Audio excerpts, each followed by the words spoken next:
Ja, meine sehr verehrten lieben Damen und Herren, ich glaube, so langsam sind doch alle angekommen und ich darf Sie hier als gastgebendes Haus ganz herzlich im CDT Wohnhaus Upladin an diesem regnerischen, kühlen November-Sonntag begrüßen. Offensichtlich hat es aber keine Auswirkungen auf Ihr Interesse gehabt, denn der Saal ist voll, das ist wunderbar, das ist auch dem Thema angemessen.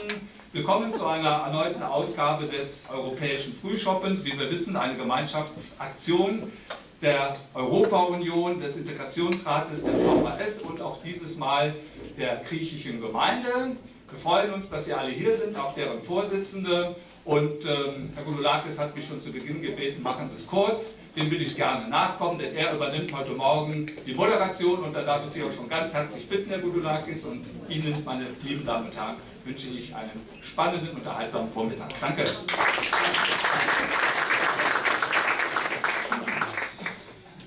Dankeschön, Herr Paus. Meine Damen und Herren, liebe Freundinnen und Freunde, auch meinerseits guten Tag. Nochmal im Namen der Veranstalter. Das sind die Leverkusener Institutionen Europa-Union, Integrationsrat, die Volkshochschule und die griechische Gemeinde.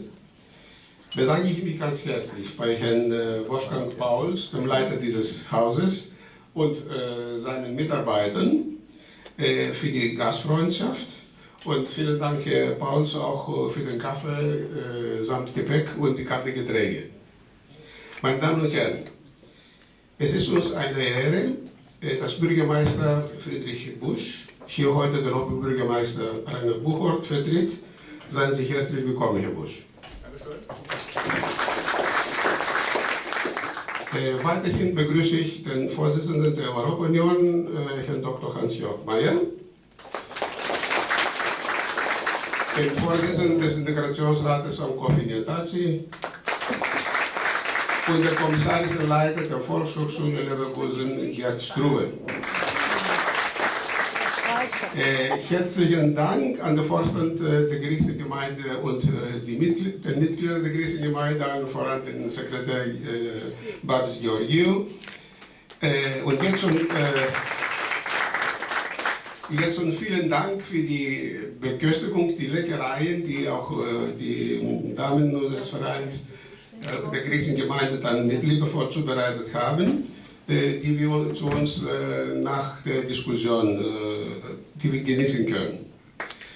Doch die wichtigste Person des heutigen Europäischen Frühschoppens mit dem Titel Die gegenwärtige sozial-ökonomische Krise Griechenlands und mögliche Auswirkungen auf die übrigen Staaten der Eurozone ist der Referent, Herr Professor Dr. Spiridon Paraskevopoulos, den ich herzlich begrüße. Herr Paraskevopoulos kam 1942 in einem kleinen Dorf auf Peloponnesos zur Welt. Nach dem Abitur kam er 1961 nach Deutschland und verdiente seinen Lebensunterhalt zunächst als Arbeiter in Marburg. Von hier in 1964 bis 1969 studierte er Volkswirtschaft in Marburg, machte seinen Doktor 1972, war in den Jahren 72 bis 92 Privatdozent und Gastprofessor an der Kölner Universität und von 92 bis zu seiner Emeritierung im Jahre 2007 ordentlicher Professor für Makroökonomie an der Universität Leipzig. Du hast eine bewegende und lobenswerte Vita, liebes Büro. Hut ab. Dankeschön. Ich mache es dann auch kurz, wie auch Herr Pauls dann auch gesagt hatte, nicht nur er soll das kurz machen, ich auch. Und jetzt bitte ich Herrn Bürgermeister Busch, sein Grußwort an uns zu richten. Servus. Ja, morgen zusammen. Das Stichwort heute ist, die Rede kurz zu halten. Zwei Vorredner haben ja darauf hingewiesen. Ich finde es erstmal bemerkenswert oder ganz toll, dass wir hier im Upladin uns treffen. Das ist auch ein Zeichen, dass so eine Einrichtung sich nach außen öffnet, und das ist ja nicht die erste Veranstaltung, und von da gesehen ist das wirklich eine tolle Angelegenheit. Man spricht ja immer demografischer Wandel, was passiert mit den alten Menschen. Und hier kann man sagen, sind unsere Senioren mitten in der Stadt gut aufgehoben. Von daher gesehen nochmal ein Lob und ein Dank, dass Sie hier diese Veranstaltung ermöglichen. Ja, Herr Goudolakis hat freundlicherweise schon wichtige Personen hier begrüßt. Ich darf mir das ersparen und darf Sie alle recht herzlich begrüßen, die Sie hier erschienen sind. Ganz besonders bedanke ich mich natürlich auch bei den Vertretern der griechischen Gemeinde. Sie vertreten ein Land, das aktuell die Schlagzeilen beherrscht wie kein anderes. Sie vertreten aber, und das ist eigentlich eine ganz interessante Zahl, 1217 griechische Mitbürger in Leverkusen und die eingebürgerten Leverkusener griechischen Ursprungs, deren Herz für beide Länder schlägt. In den Medien, den reißerischen wie auch den seriösen Magazinen, macht das Wort vom Krisenstaat Griechenland die Runde. Es wird gesprochen von einem drohenden Staatsbankrott. Proteste und Streiks halten die internationale Politik in Atem. Auch der Zerfall der Währungsunion wird an die Wand gemalt. Besprochen wird zwar von einem griechischen Drama, aber wenig ist die Rede von der klassischen griechischen Tragödie als literarisches Erbe der heutigen Kultur. Auch nicht von der antiken Figur Europa aus der griechischen Mythologie, die unserem Kontinent den Namen gab. Erst recht ist wenig zu hören von den Hoffnungen und Werten, die das vereinigte demokratische Europa verkörpert. Ich danke daher den beteiligten Einrichtungen, dass sie heute Vormittag die Gelegenheit bieten, gemeinsam hinter die Schlagzeilen zu schauen. Es sollen heute keine Sonntagsreden gehalten werden. Die Europa-Union und der Integrationsrat Leverkusen sind viel mehr als fachkundige Referate, sind bekannt für fachkundige Referate und vielfältige Aktivitäten, mit denen sie wirklich unermüdlich für das friedliche und respektvolle Miteinander in Leverkusen einstehen. Gemeinsam mit der Volkshochschule bieten sie regelmäßig Informationsveranstaltungen zu aktuellen Themen. Auch heute haben sie wieder einen ausgewiesenen Kenner der Materie eingeladen, die Hintergründe der aktuellen Weltnachrichten zu erläutern. Ich freue mich sehr, dass ein renommierter Fachmann zu Fragen der europäischen Wirtschaft für einen Vortrag über eines der brennendsten Themen unserer Zeit gewonnen werden konnte. Herr Professor Paraskevopoulos. Das antike Griechenland gilt als Wiege Europas und hat reiche Schätze hinterlassen. Eine Geistesgeschichte, gemeinsame Werte und Überzeugungen, die über 700 Millionen Menschen auf unserem Kontinent verbinden. Sie dagegen haben sich klaren ökonomischen Fakten verschrieben. Die Liste der von ihnen verfassten Bücher enthält fundierte Wirtschaftsanalysen der letzten 40 Jahre. Amazon verzeichnet unter anderem ihre Inauguraldissertation von 1972, 40 Jahre her. Aber das Thema ist aktuell wie heute. Arbeitslosigkeit und Unterbeschäftigung als wirtschaftspolitisches Problem in einem Entwicklungsland, dargestellt am Beispiel Griechenlands. Es findet sich daneben auch der Titel "Was ist bloß mit den Deutschen los? Wie Deutschland noch zu retten ist". Sie dürfen daher als kritischer Geist gelten, der nicht auf einem Auge blind ist. Demnach werfen Sie das Gewicht von Jahrzehnten wissenschaftlicher Forschung in die Waagschale, wenn Sie in Interviews beklagen, der griechische staatliche Sektor sei, Zitat, bankrott und korrupt. Und wenn Sie fordern, die Kanzlerin, Zitat, solle bei ihrem harten Sparkurs bleiben. Ich bin jetzt gespannt zu erfahren, wie Sie heute am Sonntag zu diesen Aussagen stehen. Herzlich willkommen und Dankeschön.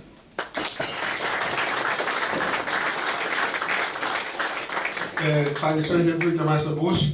Meine Damen und Herren, liebe Freundinnen und Freunde, ich freue mich ganz besonders, dass heute hier sehr, sehr viele Mitglieder des Vorstandes der Europa-Union hier sind, viele Mitglieder des Integrationsrates, sind sogar zugereiste Freunde aus Solingen. Ich freue mich auch, dass die Vorsitzende des deutsch-italienischen Vereinigung, Frau Wielerslein, da ist. Und natürlich freue ich mich ganz besonders, dass Sie alle da sind. Für diejenigen, die mich nicht so kennen, ich bin Janis Boudoulas. Einige Jahre lebe ich hier in Deutschland. Ich bin Mitglied des Integrationsrates und stellvertretender Vorsitzender des Vorsitzenden der Europa-Union und auch der zweite stellvertretende Vorsitzende, der Andreas Born, ist auch da. Der Titel unserer Veranstaltung, meine Damen und Herren, ist derart aussagefähig und wir alle hören und lesen fast täglich über die Krise in Hellas und die damit verbundene Einfluss der Bundesregierung. Herr Bürgermeister Bus ist kurz darauf eingegangen. Daher brauche ich keine Einleitung zu machen, sondern werde ich mich nur auf meine Rolle als Moderator beschränken. Nach dem Vortrag und im Rahmen der Diskussion sind erlebte Eindrücke der Teilnehmer und Teilnehmerinnen aus ihrem jüngsten Aufenthalt in Hellas sehr, sehr erwünscht. Also ich hoffe, dass wir eine rege Diskussion erleben. Und nun, lieber Spiro, du hast das Wort.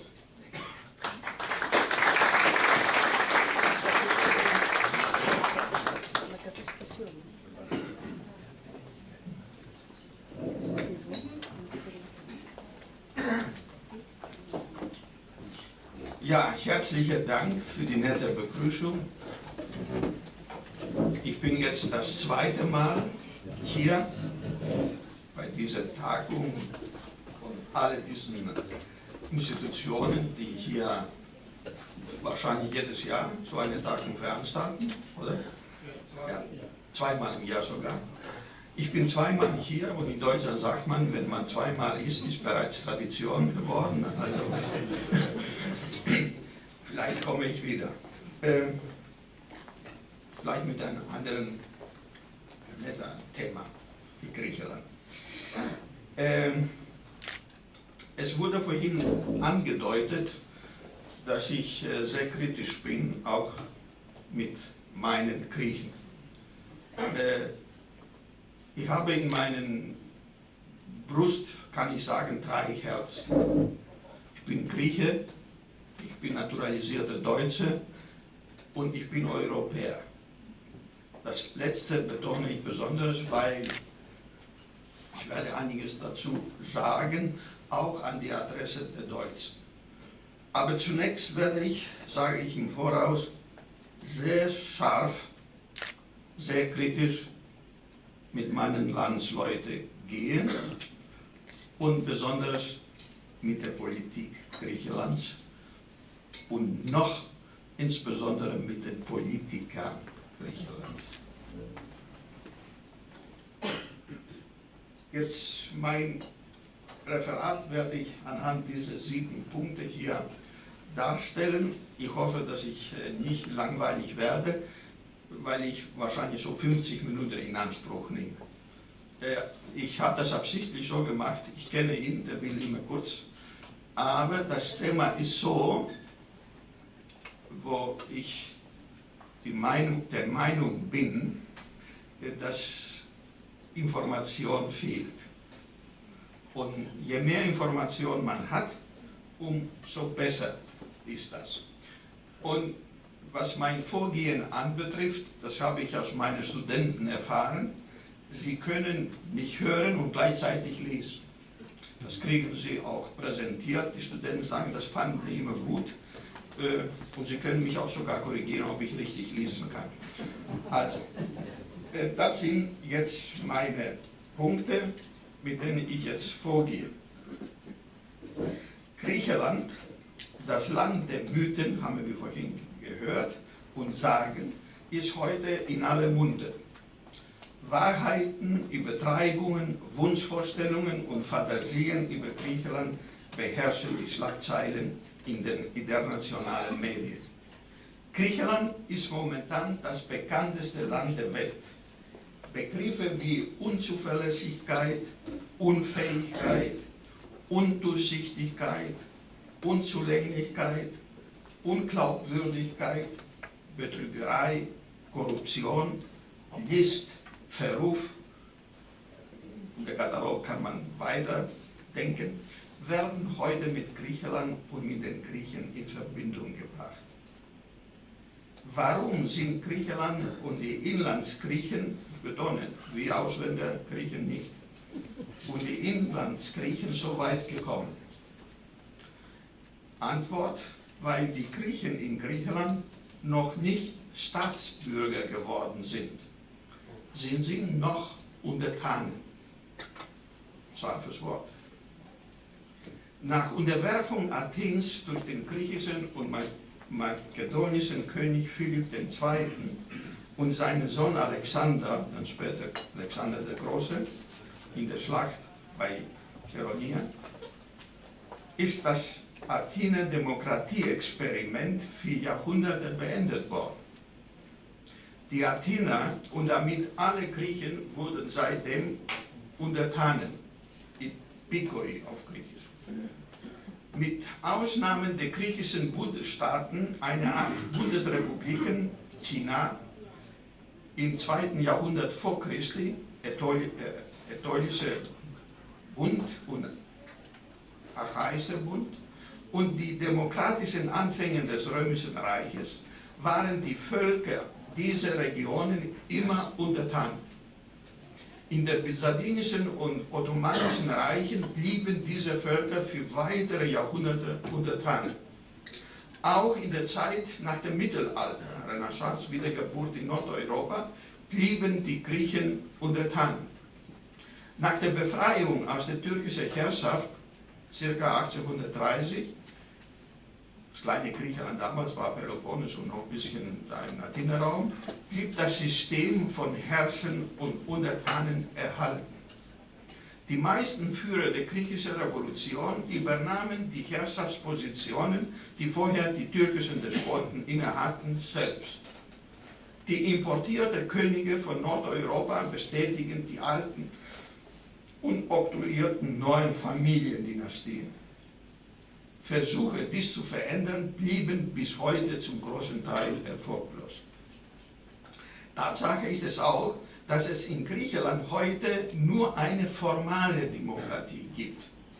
Die formale Existenz von demokratischen Institutionen ist zwar eine notwendige, aber noch nicht auch eine hinreichende Bedingung für eine reibungslose Funktionsweise des formal existierenden demokratischen Systems in der Praxis.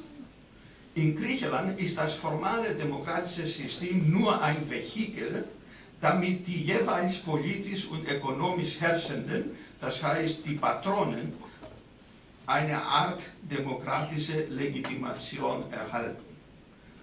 Es herrschen in allen Bereichen und auf allen Ebenen des gesellschaftlichen Lebens die pyramideartig aufgebauten Patronage- und Klientelsysteme.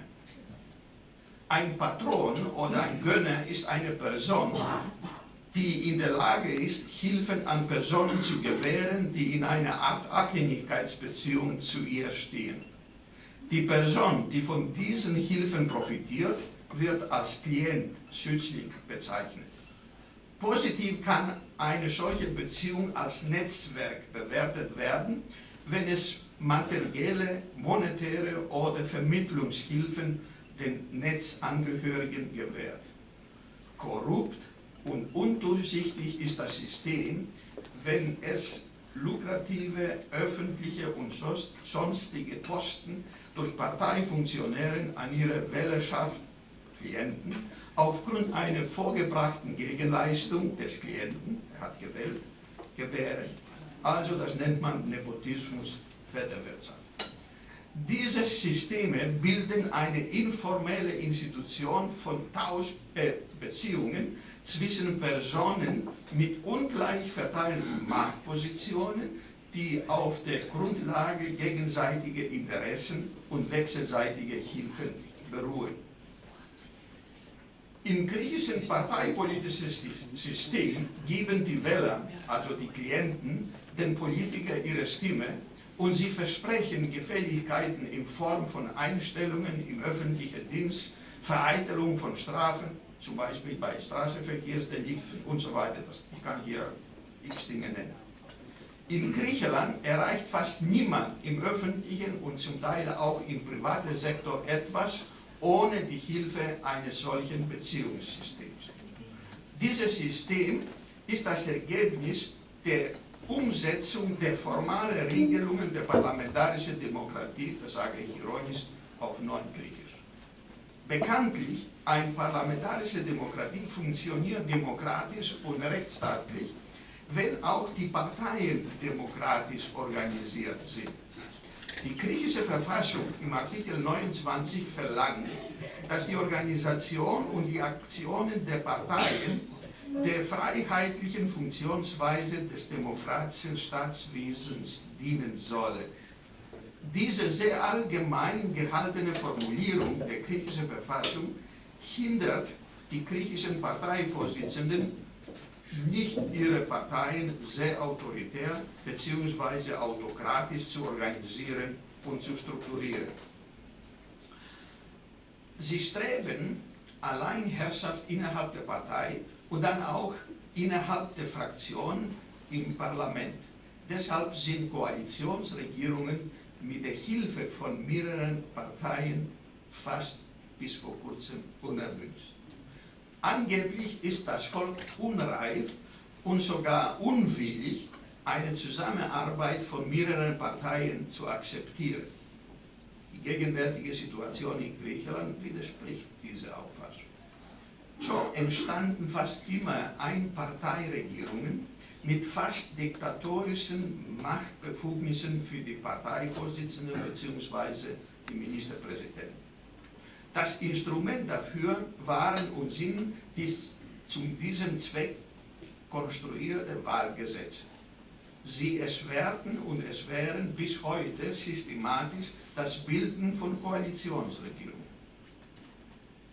Die Wahlgesetze ermöglichen, dass Minderheiten in Wählerstimmen Mehrheiten der Mandaten im Parlament werden.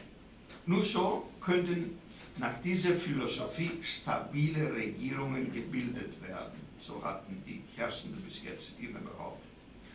Dies führte dazu, dass zwei große, mehr oder weniger paternalistische und autokratisch geführte Parteien mit Dynastiefamilie gebildet wurden, die abwechselnd die letzten 37 Jahre in Griechenland regierten und das Patronage bzw. Klientelsystem verewigten. Sie haben das vorhin gehört, ich bin 42 geboren, also noch 17 Jahre alt, und ich kenne zwei Namen, Papadreou und Karamanlis. Das sind die Familien, die in Griechenland bis vor kurzem regiert haben. Dieses Duopol der Abwechslung der Regierungsmacht von Neudemokratie und PASOK ist meines Erachtens die wesentliche Ursache der wachsenden Korruption und der undurchsichtigen Verflechtungen auf alle Ebenen des öffentlichen Lebens. Damit trägt dieses System die Hauptschuld für die Funktionslosigkeit des griechischen Staates. Die griechische Verfassung sieht im Artikel 51 vor, dass das griechische Parlament mindestens 200 und maximal 300 gewählte Abgeordnete haben darf. Warum die Politiker die maximale Anzahl von 300 bestimmt haben, bleibt ihr Geheimnis. Nach dem geltenden Wahlgesetz werden zum Beispiel bei den nächsten Parlamentswahlen nur die 250 von insgesamt 300 Mandaten, Abgeordneten, nach dem Prozentsatz der erreichten Wählerstimme verteilt. Die übrigen 50 Mandate bekommt diejenige Partei, die den höchsten Prozentsatz der Wählerstimme erreicht. Bei dieser Verteilung der Mandate nehmen nur die Parteien bzw. die Kandidaten teil, die mindestens 3% der gesamten gültigen Wählerstimmen erreicht haben. Eine Partei kann selbst bei ca. 33,3% der Wählerstimmen mehr als 50% die Mandate, also als 151 von 300, erreichen. Solche Wahlgesetze untergraben systematisch und politisch gewollt die Demokratie und die Rechtsstaatlichkeit und radikalisieren politisch die Gesellschaft. Demokratie und Rechtsstaatlichkeit bedeuten in funktionierenden Demokratien, dass die drei Staatsgewalten, Legislative, Exekutive und Judikative, unabhängig voneinander ausgeübt werden. In Griechenland dagegen bekommt mit Hilfe des Wahlgesetzes nur eine Partei die legislative Mehrheit und sie wiederum wählt die Regierung, also die exekutive Gewalt, und die Regierung setzt die obersten und sogar die mittleren Richter ein. Somit übten die jeweiligen Regierungsparteien bzw. ihre Ministerpräsidenten in den letzten 37 Jahren, Neue Demokratie oder die PASOK, ohne mehrheitlich gewählt zu sein, keine hatte mit 50% regiert, alle drei Gewalten aus. Demokratie und Rechtsstaatlichkeit bedeutet auch, dass das Wahlgesetz nicht dahin führen darf, damit das Wahlgeheimnis verletzt wird. In Griechenland dagegen das Wahlgesetz öffnet Möglichkeiten, das Wahlgeheimnis zu verletzen und was noch schlimmer ist, erleichtert den Kauf und Verkauf von Wählerstimmen. Diese für nordeuropäische Verhältnisse unvorstellbare Praxis ist kein ungewöhnlicher und einzelner Vorgang. Sehr viele Millionen von Euros werden von Kandidaten bzw. von ihren Gönnern bei griechischen Wahlen ausgegeben, um direkt oder indirekt Wähler zu gewinnen bzw. zu kaufen. Das Wahlgesetz müsste auch nicht den Wettbewerb der Parteien um die besten politischen Ideen und Programme in einen Wettbewerb um die persönlichen Sympathien bzw. um die stärkeren Portemonnaies umwandeln. Die Kandidaten der einzelnen Parteien haben als Konkurrenten mit dem System der Stimmenjagd, Psychophilia sagen die Griechen, nicht nur die Kandidaten der anderen Parteien, sondern auch und vor allem ihre Kollegen-Kandidaten der eigenen Partei. Diese Verhaltensweise fördern das Patronage- und Klientelsystem enorm. Das Wahlgesetz führt, dass die exekutive Gewalt willkürlich ausgeführt wird. Dies resultiert aus der Organisation der griechischen Parteien. Die gewährt den jeweiligen Parteivorsitzenden autoritäre bis diktatorische Machtbefugnisse. Er besetzt sämtliche Positionen der Parteihierarchie mit Personen seiner Wahl und er wählt die Kandidaten seiner Partei und verlangt absoluten Gehorsam und Zustimmung zu seinen Entscheidungen im Parlament. Wer dies nicht tut, wird sofort von seinem Parteivorsitzenden herausgeschmissen. Das haben wir die letzte Zeit permanent. Jetzt bei der letzten Abstimmung im Parlament hatte Samaras einen von seinen Leuten, die nicht für ihn gestimmt hat, sofort herausgeschmissen. Die PASOK hatte 3 oder 4 herausgeschmissen und so weiter. Gucken Sie in Deutschland, die SPD konnte noch nicht mal das Sarrazin rauskriegen. Also da können Sie den Unterschied sehen, der Ministerpräsident oder Parteivorsitzende ist absoluter Herrscher. Dieses Verhalten verdeutlicht, warum die jeweiligen Parteivorsitzenden, insbesondere der 2 großen Parteien, Einparteiregierungen anstreben, weil sie diese absolute Macht haben wollen. So kann der Parteivorsitzende und dann Ministerpräsident der absolute Herr aller 3 Staatsgewalten in Griechenland sein. Wenn sich die griechische Gesellschaft diese autoritären und willkürlichen Führungsstrukturen mit Patronage- und Klientelsystemen entledigen will, braucht eine durch die Verfassung garantierte demokratische und rechtsstaatliche Parteiorganisation sowie ein Wahlgesetz, welches die Regierungsgewalt nur den Repräsentanten von Mehrheiten ermöglicht. Das ist üblich in der Demokratie, wird man hier im Norden sagen. So können die Möglichkeiten, die die Entstehung von autoritären und willkürlichen Machtbefugnisse sowie Korruption und undurchsichtige Verflechtungen fördern, minimiert werden. Welche Folgen hat dieses System? Die hauptökonomische Folge der Funktionsweise des kurz beschriebenen griechischen parlamentarischen und Regierungssystems ist die niedrige volkswirtschaftliche Produktivität und damit die niedrige Wettbewerbsfähigkeit aufgrund der katastrophalen Verhältnisse des staatlichen Verwaltungssystems. Daher müsste das primäre Ziel eine neue griechische Ordnungs- und Strukturpolitik sein, die etablierten und Produktivität hemmenden Ordnungsstrukturen des Staates zu verändern. Und genau das wollen die Politiker in Griechenland bis heute nicht. Dies setzt die Abschaffung oder zumindest eine starke Reduzierung des Einflusses der Klientelbeziehungen voraus. Innerhalb der Parteien, in den Medien und in der breiten Öffentlichkeit wird seit Jahren über die Abschaffung dieser Strukturen gesprochen, allerdings ohne Erfolg.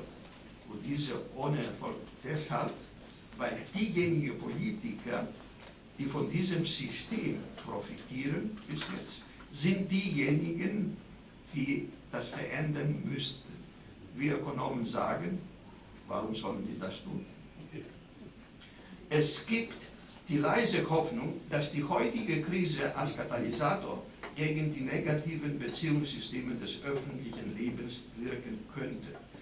Da durch die Krise die hohen und mannigfaltigen Kosten des Klientel bzw. fetten wirtschaftlichen Beziehungen langsam sichtbar und spürbar werden. Das ist jetzt eine Hoffnung, die ich habe, dass die Leute plötzlich das merken, was das bedeutet.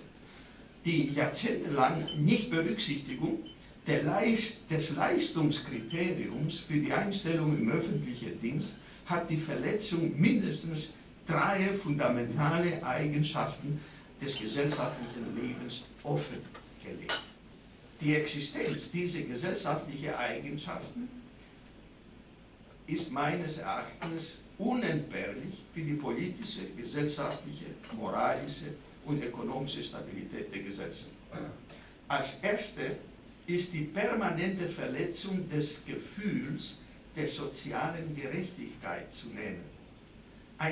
Ein gesellschaftliches System, welches permanent die Vetternwirtschaft fördert, verletzt systematisch das Leistungskriterium als gesellschaftliche Anerkennung, führt zur Erosion der formellen und informellen Institutionen und drittens wertet schließlich die Regeln der Legalität und der Legitimität einer Gesellschaft ab. Wenn die Bevölkerung sieht, dass permanent ungeeignete Personen aufgrund ihrer Klientel und sonstiger Beziehungen zu verantwortungsvollen und zu hochdotierten Positionen gelangen, dann wird der angeborene Gerechtigkeitssinn der Menschen untergraben und geht letztlich gänzlich verloren.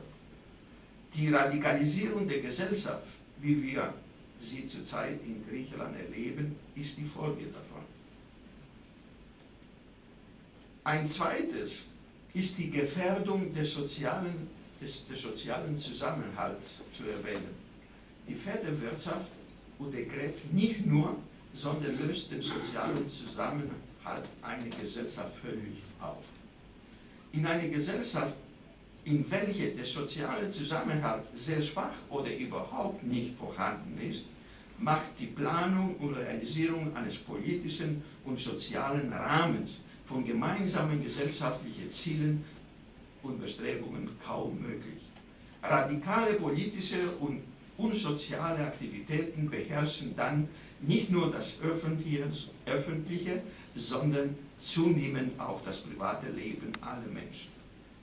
Drittens, die Klientelbeziehungen mit der Vetternwirtschaft führen zu minimalen ökonomischen und sozialen Ergebnissen. Ein solches System verhindert den Einsatz des leistungsfähigen Humankapitals eine Gesellschaft, was der Mensch ist. Niedrige Produktivität, niedrige Wettbewerbsfähigkeit und letztlich hohe Wohlstandsverluste für die gesamte Bevölkerung sind die ökonomische Folge. Mindestens 3 Jahrzehnten konnten die griechischen Politiker diese miserable Situation verbergen und hohe Haushaltsdefizite sowie öffentliche Schulden bilden. Nach der Finanz- und Wirtschaftskrise des Jahres 2008 wurden den Agierenden in den internationalen Geld- und Kapitalmärkten die Höhe der Haushaltsdefizite und die Höhe der öffentlichen Schulden Griechenlands, aber auch andere Euro-Länder bewusst. Konkret betrifft dies außer Griechenland Länder wie Irland, Portugal, Spanien, Belgien, Italien oder auch Frankreich, welche Haushaltsdefizite und öffentliche Schulden aufweisen, die weit über der maximalen Höhe von 3% bzw. 60% des Bruttoinlandsprodukts liegen, wie von Europäischer Stabilitäts- und Wachstumspakt maximal erlaubt wird. Im Jahr 2011 als Beispiel jetzt wurden laut der Pressestelle des Europäischen Statistischen Amtes Eurostat folgende öffentliche Defizite in Prozent des Bruttoinlandsprodukts in Euro-Ländern verzeichnet. Also Sie werden hier sehen, dass nicht nur Griechenland ist. Also wenn Sie die Haushaltsdefizite ansehen bis Belgien, müssten alle diese Staaten jetzt von oben, Irland, Griechenland, Spanien, Slowenien, Zypern, Frankreich, Slowakei, Niederlande, Portugal, Italien, Belgien, so Malta hat das Kriterium noch. Also alle anderen dürften nicht in der Europäischen Währungsunion drin sein. Diejenigen, die nicht in der Europäischen Währungsunion sind, die Briten an der Spitze mit 8,3, dann Litauen mit 5,5, Rumänien mit 5,2, Polen, Ungarn, Lettland, Tschechoslowakei auch, also nicht Slowakei, Tschechische Republik. Also das heißt, auch die draußen sind, können die Kriterien nicht erfüllen, die meisten. Inzwischen ist nicht nur in Griechenland, sondern auch in vielen Euro-Staaten die maximale Höhe von 60% des Bruttoinlandsprodukts, die die Europäische Stabilität und Wachstumspakt noch erlaubt wird, übertroffen.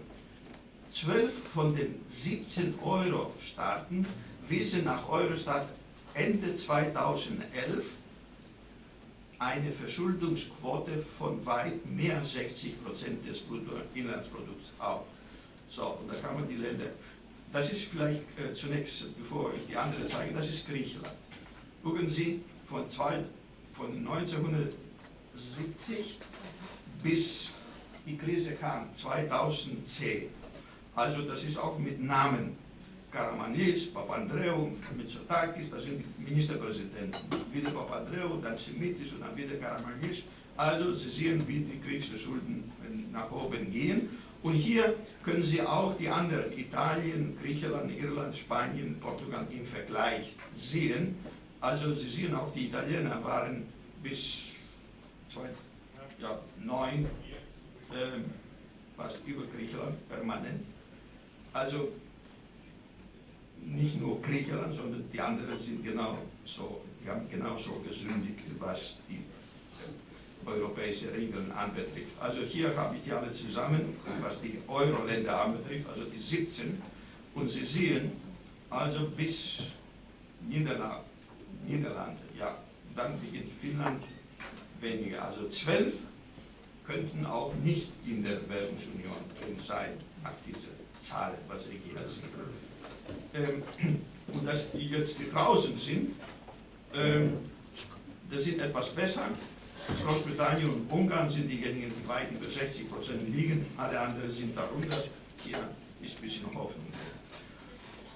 Also die griechische Staatsverschuldung erreichte Ende 2011 laut griechisches Finanzministerium mehr als die Eurostat-Statistik angibt, 176% des Bruttoinlandsprodukts bzw. 373 Milliarden Euro.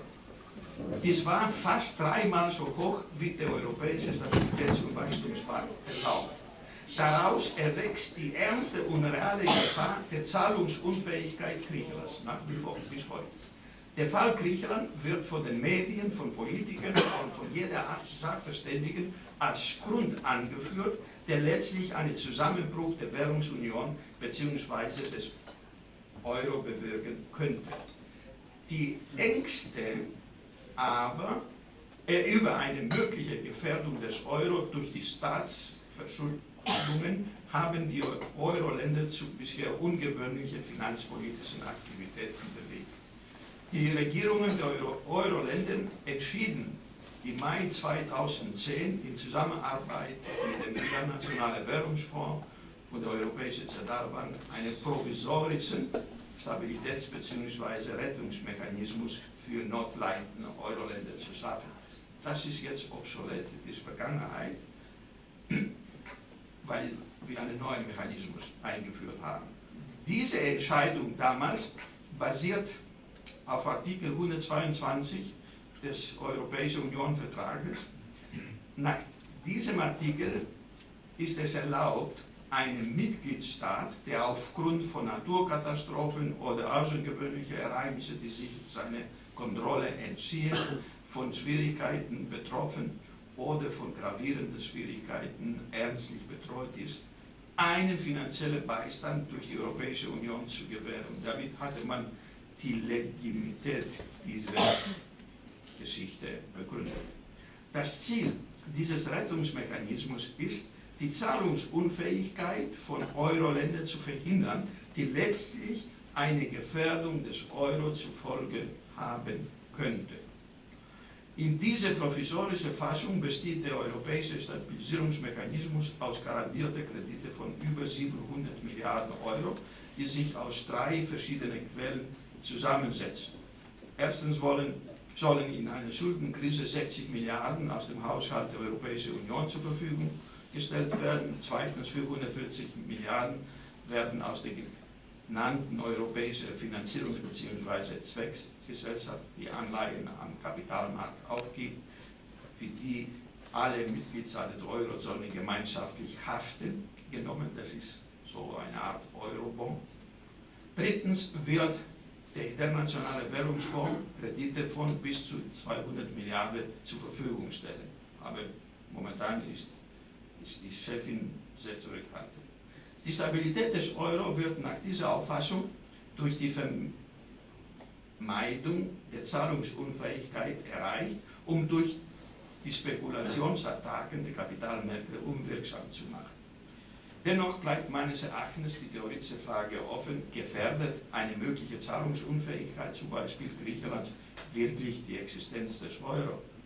Oder noch allgemeiner formuliert, führt eine übermäßige Verschuldung eines Landes, die möglicherweise zu einer Staatsinsolvenz führt, zwangsläufig zu einem Zusammenbruch der Währung dieses Landes? Mit anderen Worten, tritt der Zusammenbruch der Währung aufgrund des Staatsbankrotts Griechenlands unbedingt ein? Ich meine nein. Diese Frage aber können wir anschließend in der Diskussion nochmal aufgreifen. Jetzt, der letzte Stand der Dinge ist der Europäische Stabilitätsmechanismus. Der Europäische Stabilitätsmechanismus trat am 27.09. dieses Jahres als eine internationale Finanzinstitution in Kraft, die den provisorischen Stabilitäts- bzw. Rettungsmechanismus ersetzt. Der Europäische Stabilitätsmechanismus entstand durch einen völkerrechtlichen Vertrag, der die 17 Euro-Länder beschlossen und ratifiziert haben. Im Vertrag ist eine Ausstiegsmöglichkeit einzelner Mitglieder nicht vorgesehen. Das kritisieren viele Kritiker auch in Deutschland. Der Europäische Stabilitätsmechanismus hat seinen Sitz und seine Hauptverwaltung in Luxemburg und kann durch auch ein Verbindungsbüro in Brüssel einrichten. Der besitzt volle Rechtspersönlichkeit und ist uneingeschränkt rechts- und geschäftsfähig. Der Europäische Stabilitätsmechanismus ist von jeglichen Beschränkungen, Zulassungs- und Lizenzierungspflichten, die sonst Kreditinstitute und Finanzdienstleistungsunternehmen unterliegen, befreit. Das Stammkapital des Europäischen Stabilitätsmechanismus beträgt 700 Milliarden Euro. Die Beteiligungsanteile der einzelnen Euro-Staaten sind dieselben Prozentsätze, die auch bei der Beteiligung der einzelnen Euro-Staaten in der Europäischen Zentralbank gelten. Die Tabelle zeigt, wie diese Verteilung ist. Also Sie sehen, rechts sind die Milliarden Euro, wie viel die Länder aufbringen müssen. Deshalb sind die Deutschen immer so zurückhaltend, weil sie meistens aufbringen müssen, 190 Milliarden. Auch die Griechen müssen 19,7 Milliarden aufbringen. Aber für diejenigen, die das nicht wissen, wenn ein Land unter diesen Schirm kommt, braucht das nicht aufzubringen und die 19 Milliarden, die Griechen werden auf die andere umverteilt. Das ist etwas, was als Kritik angebracht wird. So, die Notwendigkeit der Entstehung eines solchen europäischen Stabilitätsmechanismus resultiert aus den inzwischen aus eigener Kraft nicht mehr kontrollierten öffentlichen Verschuldungen mancher Euro-Staaten. Dahinter steht die Befürchtung, dass durch die staatlichen Überschuldungen die reale Gefahr der Zahlungsunfähigkeit dieser Euro-Länder besteht, mit der Folge des eventuellen Auseinanderbrechens der Europäischen Währungsunion. Der Europäische Stabilitätsmechanismus soll diese Gefahr durch die Gewährung von billigen Finanzmitteln, also niedrige Zinsen, minimieren. Die Entscheidung der Regierungen der Euro-Staaten, einen solchen Mechanismus einzurichten, wird aber von vielen Organisationen, Institutionen, von Politikern und von manchen Sachverständigen nicht nur als finanzpolitisch problematisch, sondern auch als Verletzung der europäischen völkerrechtlichen Verträge eingesehen. Und hier an der ersten Stelle sind die Deutschen, auch die Deutsche Bundesbank ist dagegen und der Sachverständigenrat und so weiter. Es sind viele Institutionen. Die Argumente, die gegen den Europäischen Stabilitätsmechanismus vorgebracht werden, sind sehr vielfältig. Alle gemeinsam sehen in der Einrichtung dieses Mechanismus die rechtliche Verletzung der sogenannten No-Bail-Out-Klausel des Artikels 125 des Vertrages über die Arbeitsweise der Europäischen Union. Darin steht ausdrücklich, dass die Haftung der Europäischen Union oder einzelner Mitgliedstaaten für Schulden anderer Mitgliedstaaten untersagt ist. Zugleich hatte man im Rahmen des Stabilitäts- und Wachstumspakts die Regelung, dass die Höhe der öffentlichen Verschuldung nicht über 60 und die Höhe der jährlichen Haushaltsdefizite nicht über 3% des Bruttoinlandsprodukts sein dürfen. Damit sollte Eigenverantwortung und Finanzdisziplin erzwungen werden. Das nennt man in der Europäischen Union, das Subsidiaritätsprinzip muss gelten. Und die Gefahr eines Moral Hazard Verhaltens, das heißt, das, was man auf Deutsch sagt, das ist der innere Schweinehund, kommt hoch und unverantwortliche Verschuldung auf Kosten der anderen in diese Richtung geht, das soll verhindert werden. So sollte der Fall des Beistandes, also der Haftung der Union oder einzelner Mitgliedstaaten, nicht eintreten. Die Entwicklung hat aber gezeigt, dass dieser Fall eingetreten ist. Insofern suchten die Befürworter des Europäischen Stabilitätsmechanismus, die damit das Ziel verfolgen, die Europäische Währungsunion zu retten, die entsprechende juristische Begründung, die dem Europäischen Stabilitätsmechanismus mit den europäischen Verträgen vereinbar macht. Und das ist das, was ich vorhin zitiert habe. Bei den Professoren ist das Gleiche. Also dieser Artikel 122. Fraglich ist für die Gegner dennoch, ob die Ereignisse, die hier genannt werden, tatsächlich die Ursachen der Überverschuldung waren und wenn ja, ob dafür eine dauerhafte Einrichtung wie der Europäische Stabilitätsmechanismus erforderlich ist. Hinzu kommt noch, so die Kritiker, eine zusätzliche Verletzung der Verträge, wenn die Europäische Zentralbank parallel mit den Finanzierungsmaßnahmen des Europäischen Stabilitätsmechanismus Staatsanleihen der überschuldeten Euro-Staaten kauft. Die Kritiker verweisen auf Artikel 123 des Europäischen Vertrages, der den unmittelbaren Erwerb von Schuldtiteln der Euro-Staaten durch die Europäische Zentralbank oder durch die nationalen Zentralbanken verbietet. Die Befürworter dagegen sehen darin keine Verletzung des Vertrages, wenn die Europäische Zentralbank oder die nationalen Zentralbanken auf dem Sekundärmarkt solche Staatspapiere kaufen. Wenn die Verfasser des Vertrages die Beabsichtigung hätten, diese Beabsichtigung hätten, das heißt, dass die Europäische Zentralbank auch auf dem Sekundärmarkt nicht kaufen darf, dann sagen die Befürworter, dann hätte man das geschrieben. Daher wird von ihnen auch das Vorgehen der Europäischen Zentralbank als rechtlich legitim angesehen. So, jetzt nochmal zu Griechenland. Griechenland, ein Land der Eurozone mit einem nominalen Bruttoinlandsprodukt. Bitte jetzt achten Sie darauf, da werden Sie ein paar Überraschungen hier sehen. Im Jahre 2011 250 Milliarden Euro war das griechische Sozialprodukt, welches von rund 4 Millionen Menschen erwirtschaftet wurde. Hatte Ende 2011 dieses Land 370 Milliarden Euro Staatsschulden. Dieses Land ist de facto nach Bewertung der internationalen Finanzmärkte zahlungsunfähig bis heute.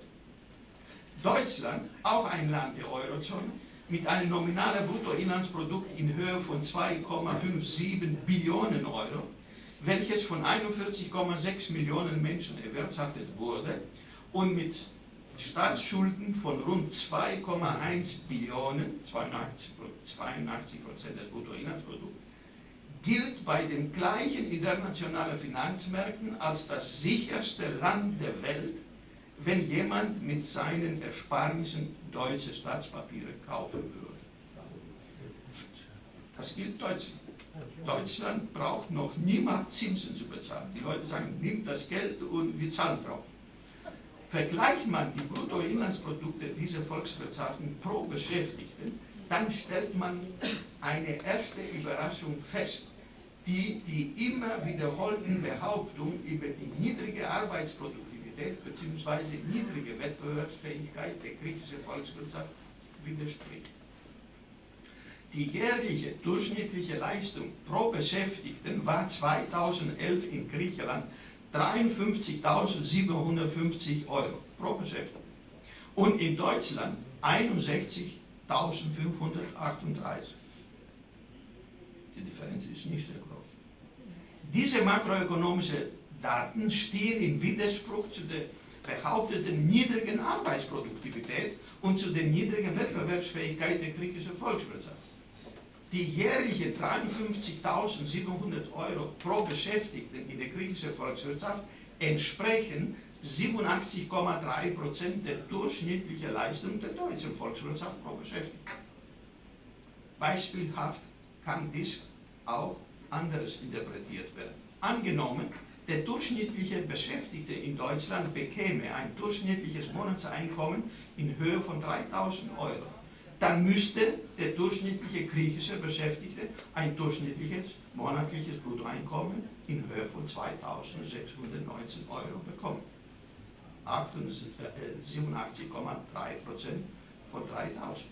Damit, dann haben wir weitere Folgen, damit wären die deutschen und die griechischen Lohnstückkosten bzw. die deutsche und die griechische Wettbewerbsfähigkeit gleich bei dieser Bezahlung. Tatsächlich aber beläuft sich das durchschnittliche griechische Lohnniveau auf 47% des deutschen Lohnniveaus. Diese Zahl stammt, ich habe neu nicht gefunden, stammt von 2010, jetzt ist es noch niedriger. Nach dem Beispiel bedeutet dies, dass der durchschnittliche griechische Beschäftigte tatsächlich statt 2.600 1.410 bekommt, jetzt sogar 1.100 anstatt 2.610, die er aufgrund des griechischen Bruttoinlandsprodukts hätte bekommen müssen. Die griechischen Lohnstückkosten müssten dadurch viel niedriger, beziehungsweise die griechische Wettbewerbsfähigkeit müsste noch viel höher als die deutsche sein. Die griechischen Lohnstückkosten wären sogar viel niedriger als die deutschen und dies ist die größte Überraschung, wenn man die Leistungsfähigkeiten pro Beschäftigten in beiden Volkswirtschaften ohne die Beschäftigten im öffentlichen Dienst berechnen würde.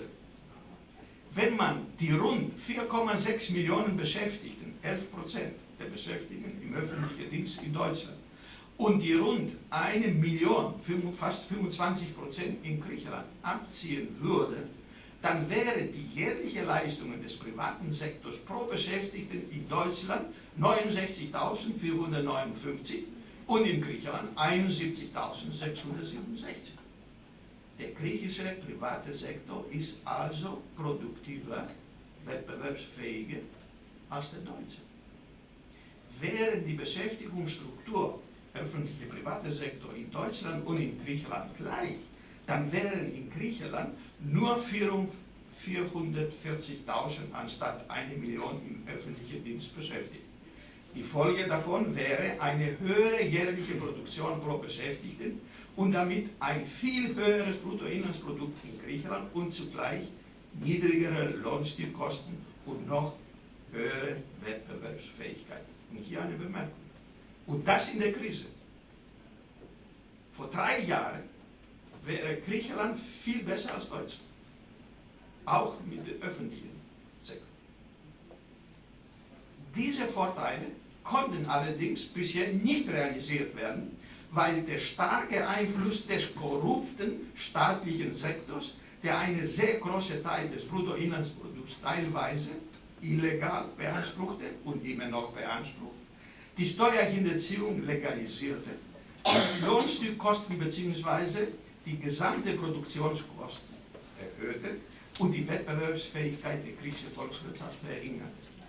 Dennoch konnte jahrzehntelang ein hoher Lebensstandard in Griechenland aufrechterhalten werden, der allerdings mit hohen staatlichen, zum großen Teil Auslandskrediten finanziert wurde. Die Weltfinanz- und Weltwirtschaftskrise von 2008 hat das Ausmaß der politisch verursachten griechischen Staatsverschuldung aufgedeckt und die Finanzkapitalmärkte aufgeschreckt. Die Folge davon war, dass die privaten Auslandskredite Griechenlands ausblieben, die eine Verschuldungskrise und eine starke Rezession mit hoher Arbeitslosigkeit auslösten. Während im Jahre 2010 die Europäische Kommission, die Europäische Zentralbank und die Internationale Währungsfonds, die sogenannte Troika, mit massiven günstigen Kredithilfen unter der Bedingung von strengen Sparauflagen, die Griechenland erfüllen muss, aber bis heute noch nicht erfüllt hat, nicht eingesprungen, da hätte Griechenland Staatsbankrott anmelden müssen. Seitdem hängt Griechenland am Tropf der Troika und kämpft, um die starke Rezession zu überwinden.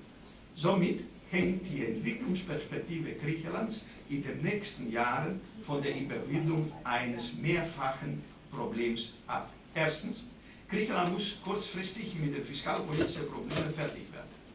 Die bisherigen hohen Haushaltsdefizite müssten unmittelbar die europäische Norm von 3% des Bruttoinlandsprodukts unterschreiten, wenn nicht sogar primär Haushaltsüberschüsse erwirtschaftet werden, um die weitere Erhöhung der Staatsschulden zu bändigen. Das ist für die nächsten 5 Jahre unmöglich. Dieser Prozess der Minderung der Staatsausgaben und zugleich der Erhöhung der Staatseinnahmen ist bereits mit massiven Kürzungen der Gehälter und der Renten der Staatsbediensteten sowie mit für die Bevölkerung schmerzhaften Steuererhöhungen im Gange, allerdings auf Kosten der innenpolitischen Stabilität, wie die Wiederholung der Wahlen innerhalb von rund 40 Tagen in diesem Jahr zeigt. Zweitens müssten mittelfristig massive Umstrukturierungsmaßnahmen erfolgen, wie die Reformierung des politischen Systems durch Demokratisierung und Dezentralisierung aller staatlichen Institutionen, insbesondere der politischen Parteien, um die Korruption zu vermindern. Reformierung des Steuergesetzgebungssystems, um die notwendigen Staatseinnahmen zu sichern und die Steuerhinterziehung zu bekämpfen. Da sind da einige Maßnahmen, ich will sie jetzt damit. Also, eine solche positive Entwicklung wird allerdings von dem politischen Willen der Regierenden abhängen, welcher leider immer noch nicht sichtbar ist. Es sei denn, die Geldgeber erzwingen dies, das hat der Bürgermeister vorhin angedeutet, und das ist meine Position, durch Weigerung weiterer Finanzmittel zu gewähren, um die Politiker zu zwingen, die erforderliche strukturelle Maßnahmen zu ergreifen. Und jetzt, was ist Segen und was ist Fluch für Europa und letztlich für die Bundesrepublik Deutschland? Der Friedensnobelpreis für die Europäische Union dieses Jahres müsste viele Kritiker der Europäischen Union nachdenklich gemacht haben, so hoffe ich zumindest. Aber die wichtigste Botschaft dieses Preises ist für mich, dass alle diejenigen, die in den letzten 65 Jahren in Europa geboren wurden und in Europa leben, einen eindeutigen Hinweis über die Höhe der Friedensdividenden erhielten, die sie während der Zeit der Europäischen Union kassiert haben. Ich hoffe, dass es heute keinen vernünftig denkenden Europäer gibt, der sich keinen Gedanken darüber macht oder gemacht hat. In den 60 Jahren vor der Europäischen Union haben 2 Weltkriege stattgefunden, die den Europäern aber Billionen Euro an Geld, Sachwerte und an Infrastrukturzerstörungen gekostet haben. Darüber hinaus, was viel schlimmer ist, haben sie die Kriege Millionen Toten und Verletzten sowie unermenschliches Leid über Millionen Menschen gebracht. Der heutige Tag erinnert uns daran. Insofern ist das von Konrad Adenauer und Charles de Gaulle begonnenes und noch nicht vollendetes europäisches Haus und insbesondere für Deutschland ein unschätzbarer Segen. Ich hebe Deutschland hervor, nicht nur weil dies auch mein Thema verlangt, sondern weil meines Erachtens die Deutschen, das betone ich, das meiste von der Europäischen Union bisher profitiert haben und immer noch profitieren. Meine Behauptung möchte ich ein wenig begründen. Nach dem Ende des Zweiten Weltkrieges waren Deutschland und die Deutschen das meist gehasste Land und Volk in Europa und in Nordamerika. Anfängliche Pläne, die Ältere von Ihnen wissen, was Morgenthau-Plan ist, Deutschland und seine industrielle Basis total zu zerstören, war damals bei diesem Plan, und daraus eine Agrarvolk zu machen. Das geplante Ziel war langfristig zu verhindern, oder hatte zu verhindern, dass Deutschland nie wieder einen Angriffskrieg führen kann. Diese Pläne fanden nach dem Krieg weder bei den Amerikanern, obwohl viele dort für einen harten Frieden, diese harsche Krieg, waren, besonders die Witwe von Roosevelt, noch bei den westeuropäischen Siegermächten fanden Gehör. Im Gegenteil, die Siegermächte beschlossen, London Abkommen 1952, dass Deutschland, solange es geteilt ist und solange es keinen Friedensvertrag mit seinen Kriegsgegnern abgeschlossen hatte, keine Kriegsreparationen zu zahlen hatte. Insgesamt, auch nach der Wiedervereinigung, hat bisher die Bundesrepublik Deutschland nur 3,7 Milliarden Euro für Vorkriegsschulden und 3,58 Milliarden Euro für Nachkriegsschulden bezahlt. Das waren aus heutiger Sicht bei einem heutigen Bruttoinlandsprodukt von 2,57 Billionen Euro nichts. Peanuts, sagt man hier. Diese sehr rücksichtsvolle Behandlung Deutschlands nach dem Zweiten Weltkrieg war den USA zu verdanken. Sie reduzierten ihre Forderungen und verzichteten auf die vorrangige Bedingung der Forderungen für Nachkriegskredite, verlangten aber von allen westlichen Vorkriegsgläubigen auch einen entsprechenden Schuldennachlass.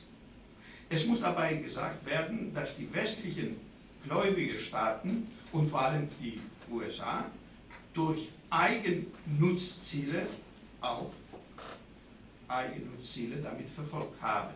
Sie waren interessiert, dass die Bundesrepublik Deutschland als Grenzstaat gegenüber dem Ostblock wirtschaftlich und möglichst bald auch militärisch stabilisiert wird.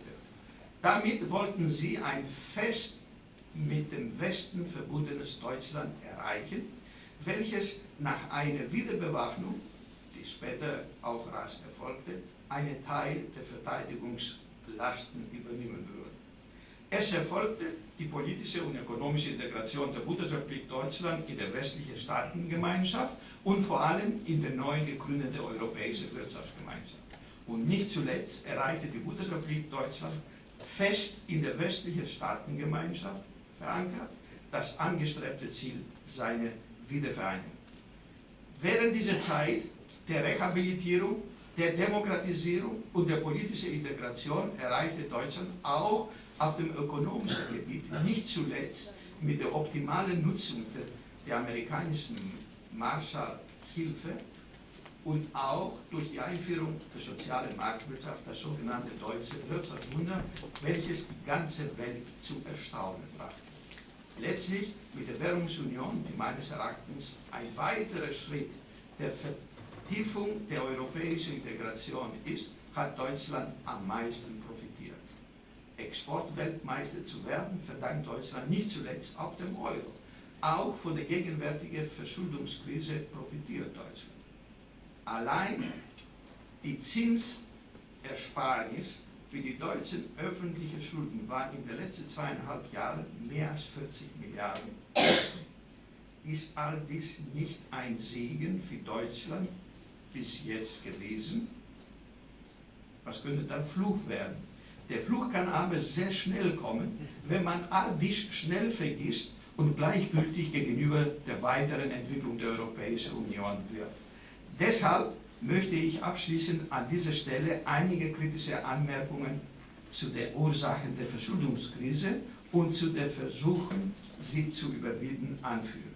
Ich teile nicht die immer wieder vorgebrachte Auffassung, dass die Wirtschafts- und Währungsunion eine Fehlkonstruktion ist. Mit der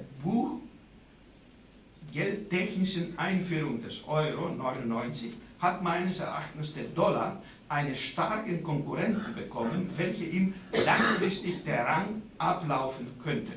Der Euro, eingeführt als Gemeinschaftswährung von heute 17 europäischen Staaten, ist inzwischen die am zweithäufigsten gehandelte Währung der Welt. Über 25% der Transaktionen auf dem Devisenmarkt werden in Euro abgehandelt und trotz aller gegenwärtigen Spekulationsattacken gegen Euro werden ca. 27% der weltweiten Devisenreserven in Euro gehalten. Gucken Sie hier, darunter ist Dollar und diese rote Geschichte ist Euro und alles andere oben, das ist Pfund, japanische Yen und so weiter. Also Euro ist auf dem Vormarsch. Hier sind die Umsätze, gut, für die Nicht-Spezialisten ist das uninteressant, aber das zeigt, dass Euro die zweitstärkste Währung der Welt ist, beziehungsweise die von der ganzen Welt auch angenommen wird. Und hier ist die Entwicklung von Euro nochmal, damit man sieht, der Euro-Kurs, wie 2002 war und wo heute ist. Also alles ist eine positive Entwicklung, trotz den verschiedenen kritischen Anmerkungen. Anlass zur Sorge geben jedoch die Entwicklung der Haushaltsdefizite und der öffentlichen Schulden mancher Euro-Länder. Diese könnte dann zu Staatsinsolvenzen führen, die dann gefährdete negative Auswirkungen auf die Stabilität des Euro haben könnten. Es sind meines Erachtens zwei Hauptgründe, die primär verantwortlich für diese Entstehung der heutigen Verschuldungskrise mancher Euro-Länder sind. Erstens, die Politiker haben nicht nur in Europa, sondern weltweit erlaubt, geduldet, dass im Finanzsektor manche Finanzinstitutionen so groß und ihre Verflechtungen mit nicht überschaubaren Finanzprodukten, Derivaten, so umfangreich und unkontrollierbar wurden, dass eine mögliche Insolvenz dieser Institutionen die Stabilität des gesamten Weltwirtschaftssystems gefährdet. Mit dem Wissen dieser Bedeutung des Finanzsektors für die Funktionsweise des gesamten Wirtschaftssystems waren sich diese Finanzinstitutionen sicher, dass, 3 Minuten noch bin ich so fertig, dass die Staaten, Regierungen niemals einen Bankrott solche für die Funktion des Wirtschaftssystems unentbehrliche Institutionen zugelassen hätten. Mit dieser Sicherheit gewährten sie unkontrolliert und mehr oder weniger bewusst unverantwortlich und gierig Kredite, die die Leistungsmöglichkeiten mancher Euro-Länder übertrafen. Somit erzielten sie einerseits relativ hohe Zinserträge, aber gleichzeitig waren sie sich im Falle einer Zahlungsunfähigkeit ihrer Schuldner der finanziellen Hilfe der Staaten, also der Steuerzahler, ziemlich gewiss. Eine zusätzliche Information für Sie hier. Von 1990 bis heute hat Griechenland 510 Milliarden Euro an Zinsen und Tilgung bezahlt. Diese Institutionen haben sehr gut auch an Griechenland verdient bis heute. Damit wurde das maßgebende konstituierende Prinzip der Haftung einer Marktbezahlungsordnung außer Kraft gesetzt. Der zweite und vielleicht noch wichtige Grund der großzügigen Kreditierung war die Tatsache, und das betrifft meistens Deutschland und Frankreich, dass ein großer Teil dieser Kredite Konsum, Industrie und Ausrüstungsgüter bei den Volkswirtschaften nachfragten, aus welchen die Kredite kamen. Dies förderte und fördert die Wachstumsentwicklung und vermehrte die Beschäftigungsmöglichkeiten in diesen Volkswirtschaften, was auch positiv von den jeweiligen Regierungen angesehen und bewertet wurde. Diese positive Bewertung seitens der Regierungen stärkte die Hoffnung der kreditgewährenden Finanzinstitutionen, dass mindestens ihre Regierungen bei Zahlungsunfähigkeit der verschuldeten Länder mithaften würden. Die heutigen Ereignisse in der Eurozone hinsichtlich der finanziellen Rettungsszenarien mancher überschuldeten Euro-Länder bestätigen meines Erachtens diese bewertete Analyse hinsichtlich der erörterten Verhaltensweise sowohl der Finanzinstitutionen als auch der Euro-Länder als Gläubiger oder Kreditnehmer. Diese Verhaltensweise haben auch dazu geführt, dass auch die Volkswirtschaften der Eurozone in zwei Lager befinden. In erster Lage sind die reichen Volkswirtschaften, die in der Lage sind, Kredite zu gewähren, und in zweiter Lage sind die armen Volkswirtschaften, die diese Kredite nehmen.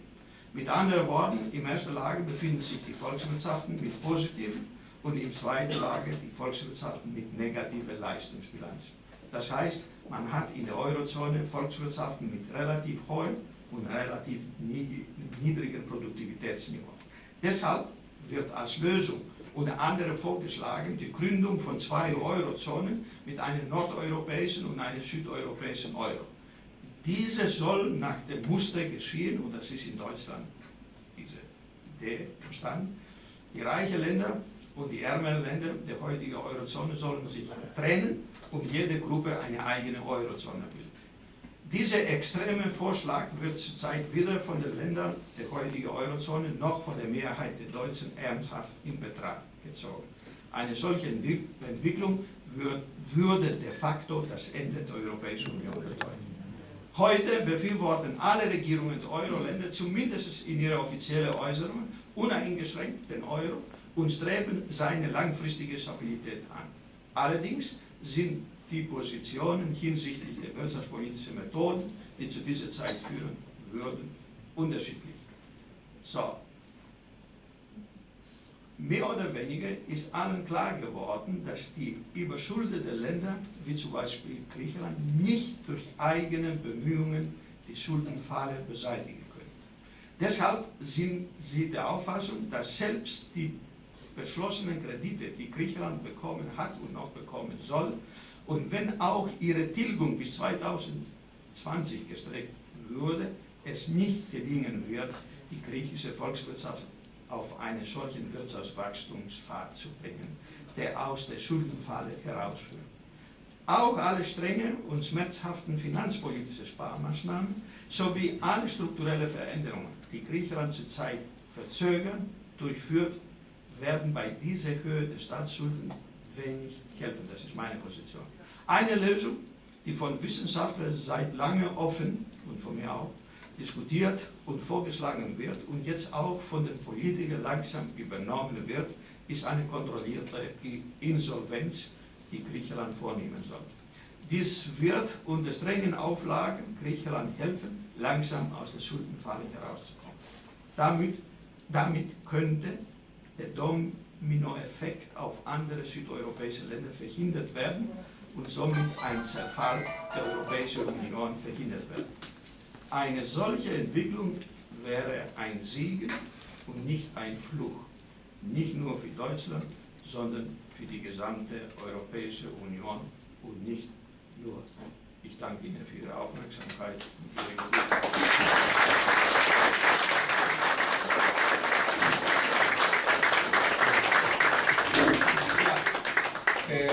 Es hat doch ein bisschen länger gedauert als angenommen, aber ich bin der Meinung, wir haben eine ganze Menge Informationen bekommen von Professor Vasilopoulos. Dankeschön für deinen kritischen und aber durchaus berechtigten Vortrag. Ich habe vorhin vergessen, auch dann die Freundinnen und Freunde des Serbischen Kulturbereichs für die Sauer zu begrüßen. Das trage ich jetzt nach. Bevor wir in die Diskussion oder Fragen haben, erstmal, ob es Verständigungsfragen da sind. Und dann werden wir in die Diskussion reingehen und der Professor Vasilopoulos wird uns sicherlich dann auch Antwort geben. Ich füge ganz kurz hinzu. Wir dürfen nicht vergessen, dass die 400-jährige türkische Herrschaft in Griechenland noch sehr, sehr tiefe Spuren hinterlassen hat, die noch heute nicht ganz beseitigt worden sind. Thessaloniki, die Co-Hauptstadt Griechenlands, ist erst vor genau 100 Jahren befreit worden. Also 2012 ist die 100-jährige Befreiung von Thessaloniki gefeiert. Dass die Axiokratie in Griechenland sehr viel bisher gelitten hat, ist es leider wahr. Das hat der Professor auch dann unmissverständlich zum Besten gegeben. Aber ich merke, ich sehe, dass heute man auf dem besten Weg ist, das in diese Richtung eine Verbesserung einzuführen. So, und jetzt gibt es Fragen. Herr Mutsogalas. Also, vielen Dank, ein toller Vortrag, ja, Herr Professor. Als Student von früher habe ich das mir gekauft. Ja. Die Frage ist die folgende. So wie Sie die Daten hier gebracht haben, dass das griechische Volk, wenn wir die Beamten rausziehen, das wäre besser, okay, einverstanden. Warum demonstrieren dann einige Parteien, nehmen wir an, ist das jetzt zu hören? Ja. Wir haben heute eine gewisse Struktur erreicht und wir hoffen, dass das ein besseres führt. Warum, wenn alle wissen, dass diese Partei bestimmte Sachen unternimmt, Beamten zu reduzieren, bestimmte staatliche Firmen privat zu machen und so weiter, warum gehen alle auf die Straße und tun überhaupt nicht ein bisschen Arbeit, dass wir zu einer Korrektur kommen? Denn von den Beamten, eindeutig klar, wissen wir, was war, und man hat x Beispiele, jeder von uns hier, wenn in einem, bei den Demos, das heißt bei den Behörden und so weiter, eine Arbeit in Deutschland für eine Person wurde von 5 Personen erledigt. Ja, das ist sehr traurig. Ja. Warum? Diese Sache wird von den Parteien nicht akzeptiert und warum wird das Volk diese Gegner gewählt? Erstens, ich bin nicht der Auffassung, dass diejenigen, die auf der Straße sind, die Mehrheit des Volkes repräsentieren. Ich sage Ihnen ein Beispiel. Vor fast einem Jahr hatte man in Griechenland ein neues Hochschulgesetz gebracht. Sehr gutes übrigens, seit Griechenland existiert. Über 250 Abgeordnete haben dieses Gesetz abgesegnet im Parlament. Eine kleine Minderheit von den 300 Abgeordneten, also 50 Abgeordneten, waren die Linken und die Kommunisten, haben es abgelehnt. Und sie behaupten, diese kleine Minderheit behauptet heute, das Volk zu repräsentieren und verhindert die neuen Institutionen auf den Hochschulen, was die die Reformen der Hochschulen, die sehr wichtig sind, durchführen soll, sie blockieren das Ganze und sagen, das Volk will das nicht haben.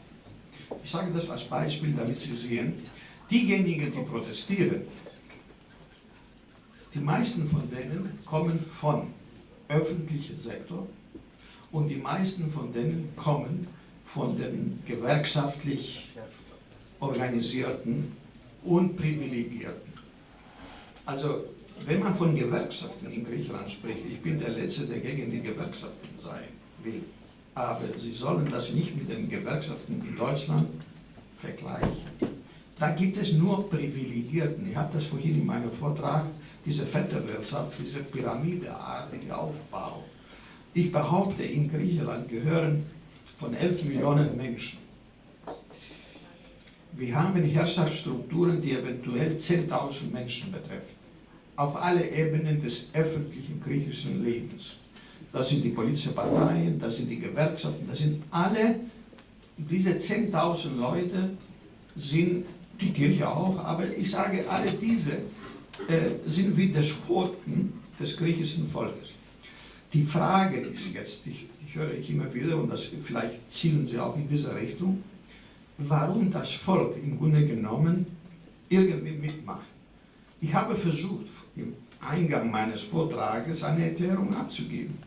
Das griechische Volk ist noch Epikos, untertan.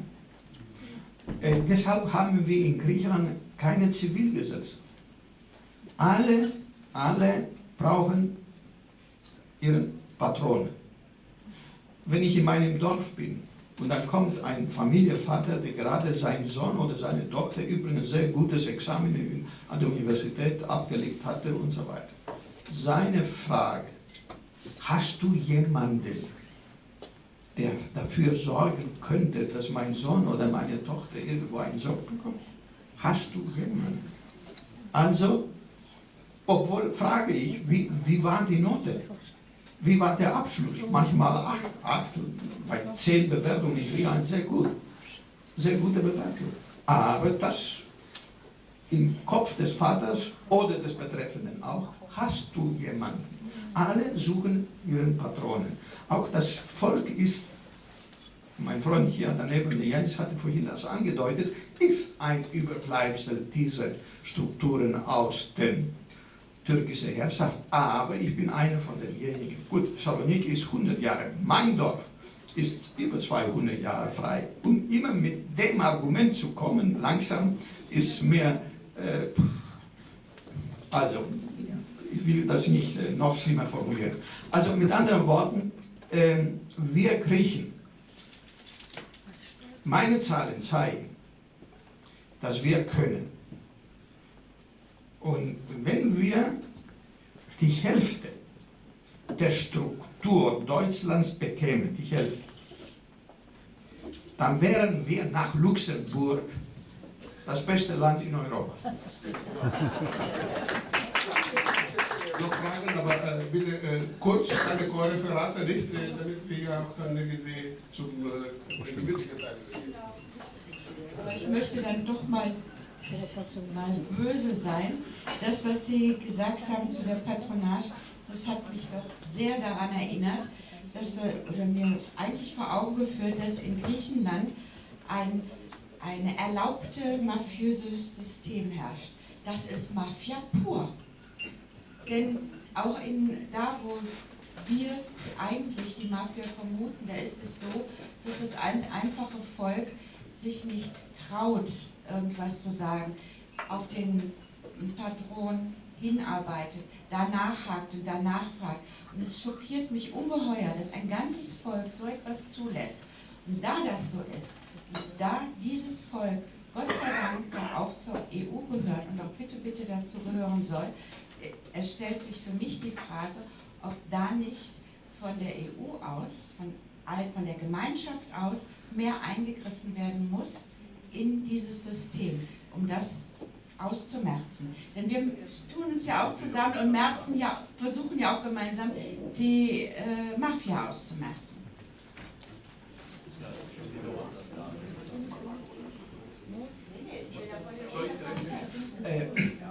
Sie haben zugestimmt, ich habe das nicht Mafia genannt, ich habe das Patronage-Klientelsystem genannt, das ist das gleiche.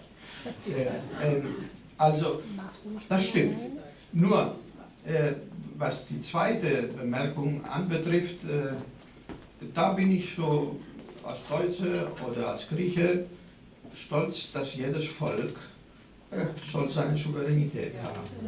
Ja, und ich meine, Kritik, auch das, was der Fuchtel neulich vorgestern in Thessaloniki gesagt hat, wo er sagte, ein Deutscher schafft so viel wie 3 Griechen.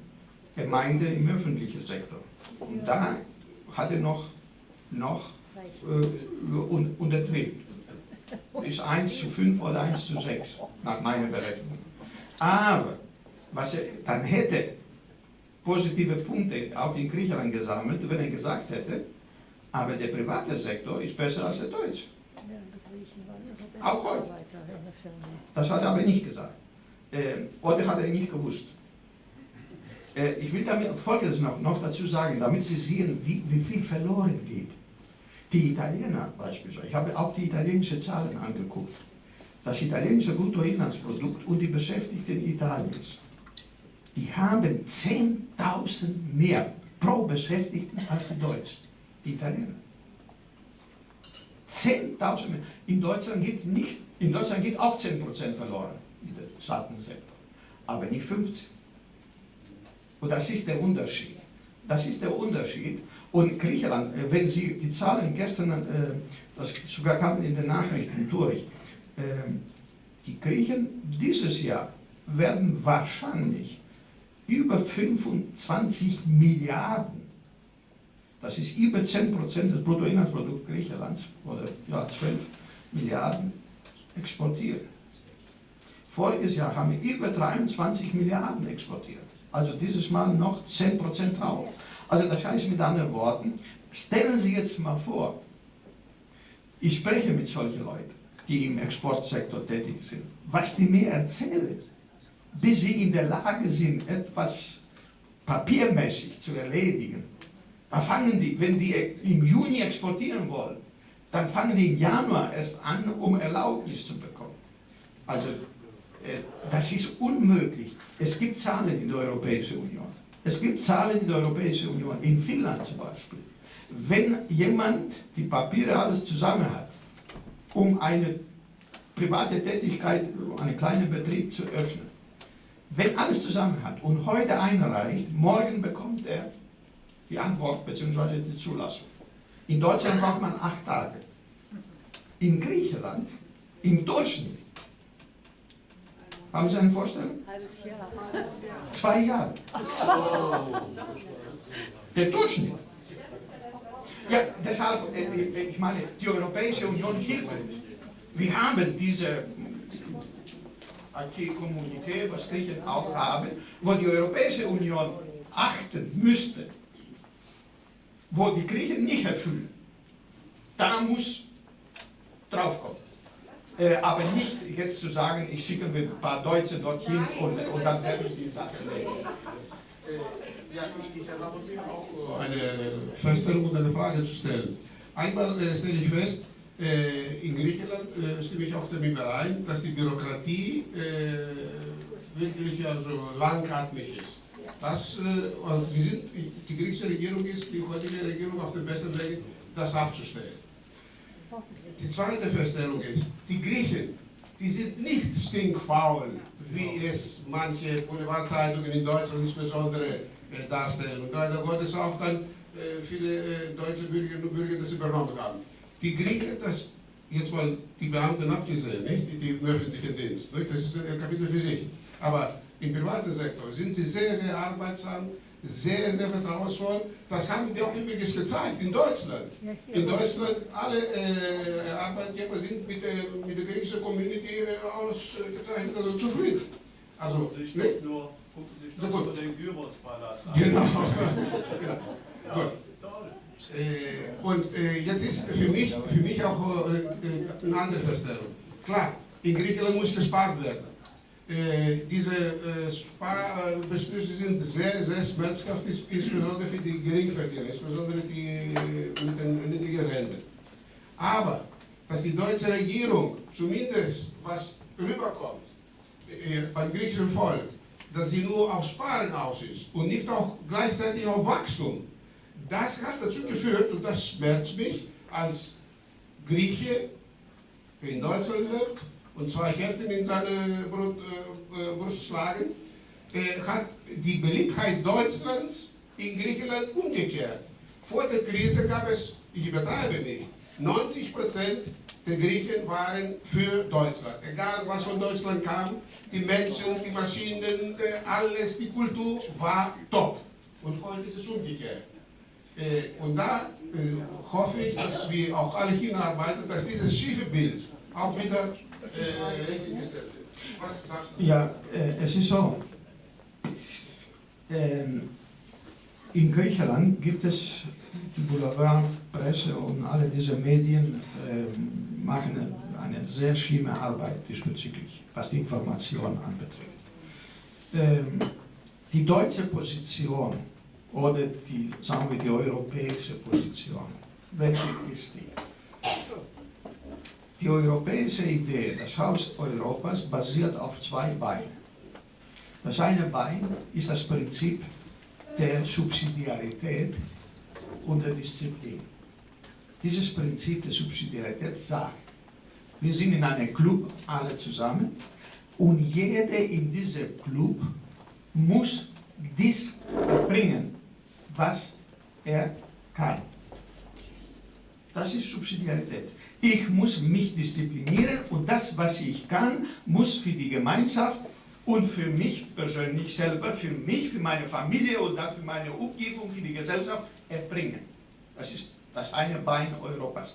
Wenn man das auf Staaten überträgt, was der einzelne europäische Staat kann, muss bringen.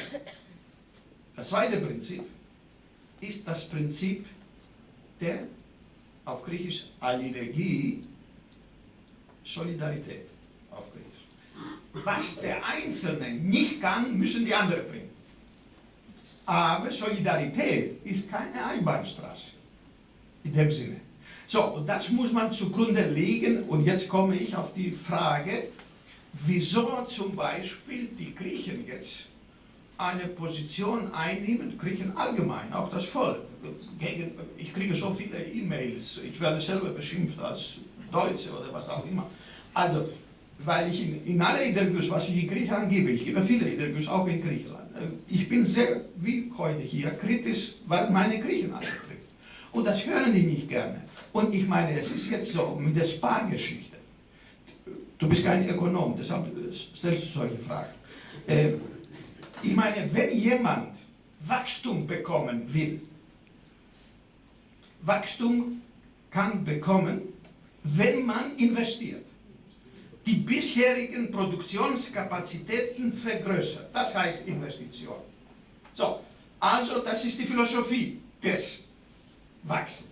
Eine Volkswirtschaft. Also, wenn ich wachsen will, muss ich investieren.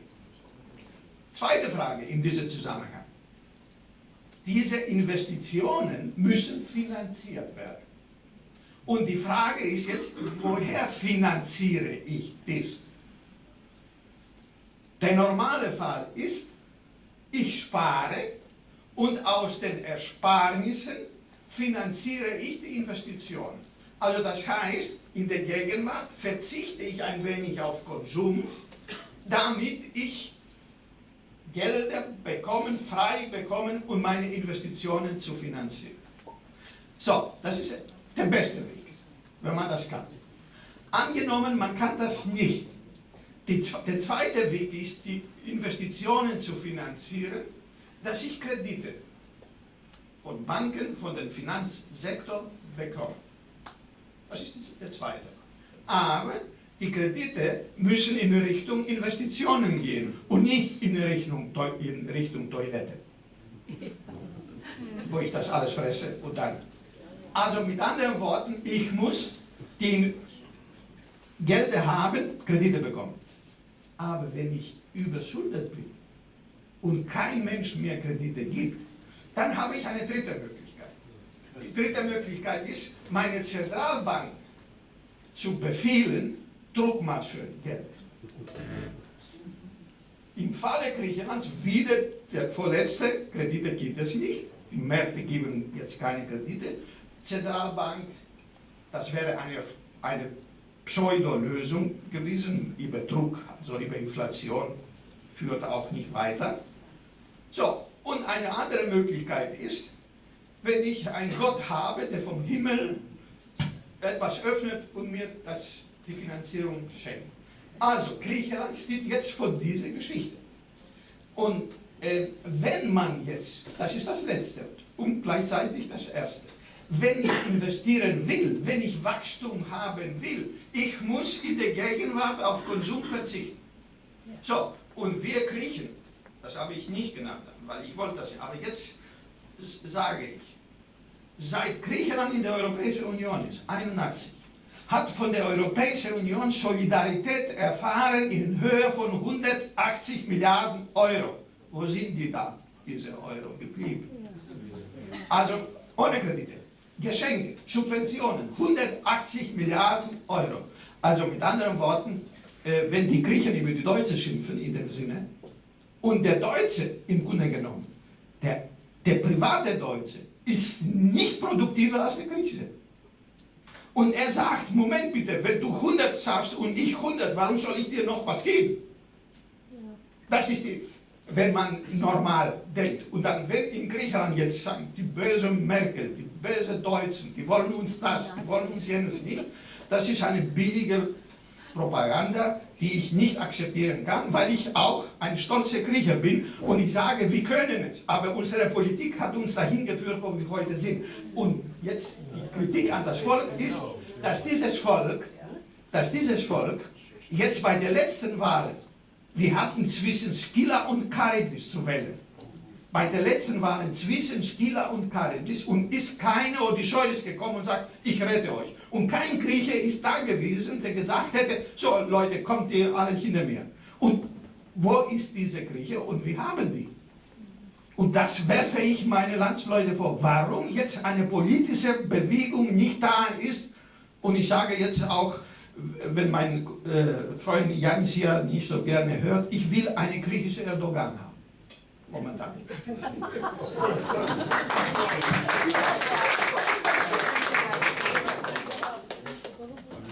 Herr Professor, bei mir ist in dem Moment, als Sie in der historischen Betrachtung Deutschland Zweiten Weltkriege, ist wieder mal das übliche Schuldgefühl wachgerufen worden, wenn ich mich als Deutscher fühle.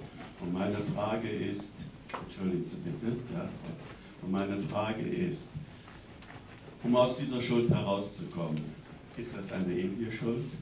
Oder in Betrachtung jetzt zu Europa, zu heute, zum Jetzt, Griechenland, den von Ihnen gesehenen Beitrag, weil uns ist ja geholfen worden und wir sind ja jetzt auch zum Teil, wie Sie darstellen, Weltmeister. Aber gerne hätte ich, dass ich, sagen wir mal jetzt in der Diskussion, nicht immer mit dieser ewigen Schuld rumlaufe und sage, was ist der Beitrag Deutschlands, damit wir endlich mal irgendwann als Partner dastehen.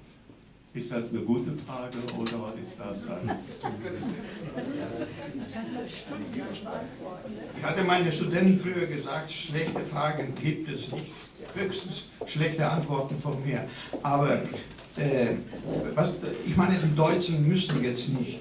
Meine Kinder sind 50% Deutsche.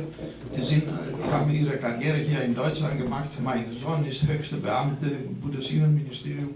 Also er wird niemals Schuldengefühle bekommen, weil sein Opa kurz vor Moskau gewesen ist, von mütterlicher Seite. Aber sein Opa von väterlicher Seite war kurz vor Ankara, das vergessen wir auch. Auch die Griechen hatten ihre Schulden diesbezüglich mit den Türken. Also das muss man auch sagen.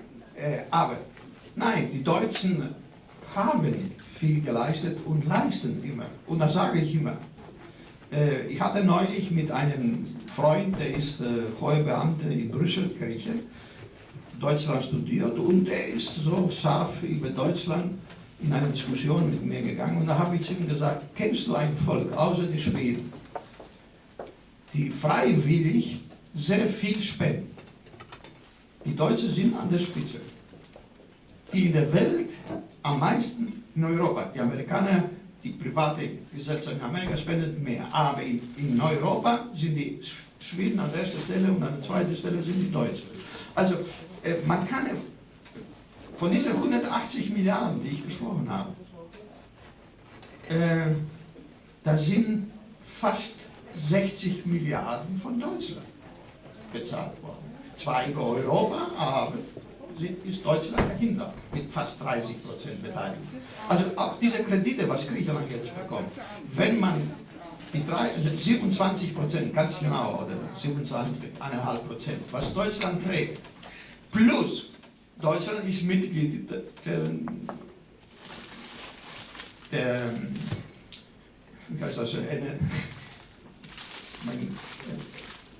Mitglied der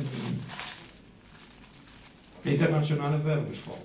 Und dieser Internationale Währungsfonds, was ist das? Ist eine Kasse, die von allen Mitgliedern einen Beitrag, und die Deutschen leisten dort auch einige Milliarden. Und von dort kommen auch einige Milliarden nach Griechenland. Also das Problem ist nicht, dass die Deutschen nicht großzügig sind. Ich meine, das Problem ist jetzt emotionell zu sehen.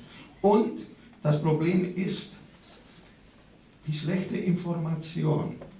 Ja? Die schlechte Information sowohl in Deutschland als auch in Griechenland.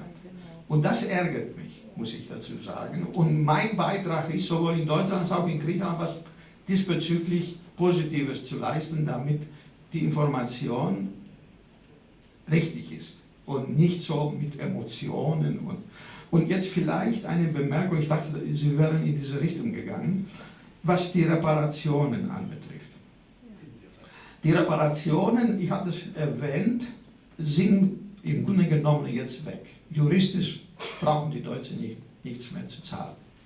Aber es gibt moralische Aspekte und einen moralischen Aspekt, was Griechenland anbetrifft, weil Griechenland sehr viel darunter gelitten hat, könnte man mit einem Krankenhaus oder was auch immer eine solche Spendenaktion agieren, eventuell. Und die Deutschen und die Griechen diesbezüglich haben auch ein Problem, was nicht gelöst ist. Und diese Auffassung vertrete ich auch.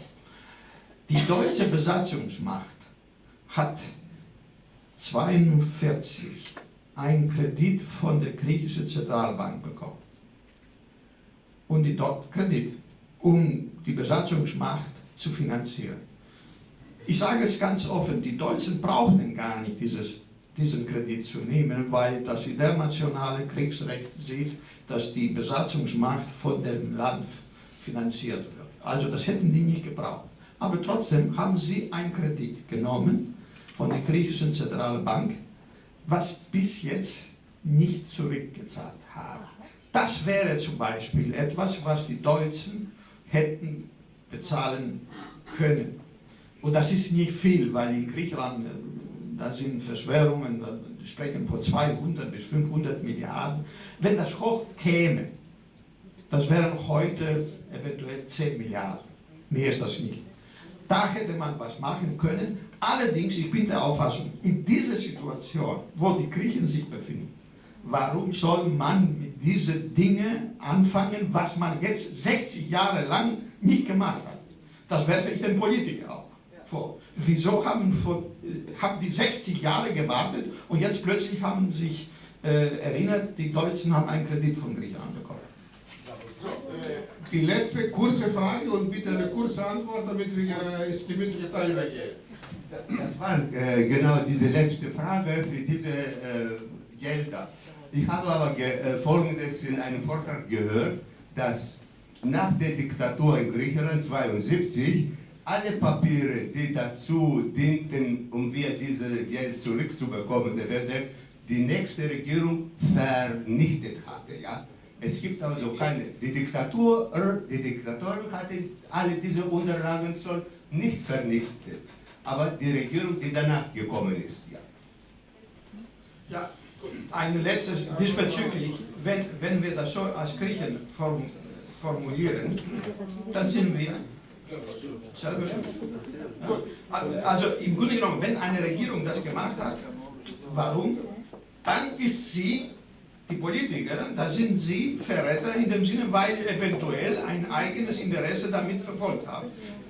Also, aber jetzt damit zu beginnen und über die deutschen griechischen Konflikte mit einem Kredit dieser Art, was die Deutschen zu Recht sagen würden, was wollt ihr eigentlich? Von uns habt ihr, seit ihr in der Europäischen Union bekommen über 60 Milliarden. Das ist weit über das hinaus, was wir euch schulden. Gut, also das war doch, ja, ein gutes Schlusswort.